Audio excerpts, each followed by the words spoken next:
আসসালামু আলাইকুম। আপনাদের সাথে একটা শেয়ার করতে এসেছি। আমার আম্মা মারা গেছে আজকে 6 মাস। আমার আম্মারে খুব মিস করতেছি। আম্মা নাই, লাগে যে দুনিয়াতে কিছুই নাই। আজকে আমার আম্মা থাকতে ঈদে চাঁদে দেশে যেতাম, আজকে আমার আম্মা নাই, এবার ঈদের দেশে যাওয়া হয় নাকি। কেউই কেউ না, দুনিয়াটাই পর। যারে যে 2 দিন দিতে পারে, হ্যাঁ এই 2 দিন ভালো। আমার আম্মায় মারা গেছে, ঈদ গেছে না কি গেছে কইতে পারি না। আমার আম্মার আব্বা ঢাকায় আসে, আয়সা আমার সাথে ঈদ করে।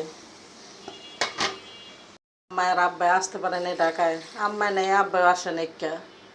কেউ না কেউ কিছু কিছু অপূর্ণ সপ্তাহেরই থাকে, জীবনের সপ্তাহে অপূর্ণ থাকে। ভিডিওটা বড় হয়ে যেতেছে, আমি এখানে রাখি। ভিডিওটা যদি ভালো লাগে লাইক করবেন, কমেন্ট করবেন, শেয়ার করবেন, আপনারা আমার পাশে থাকবেন।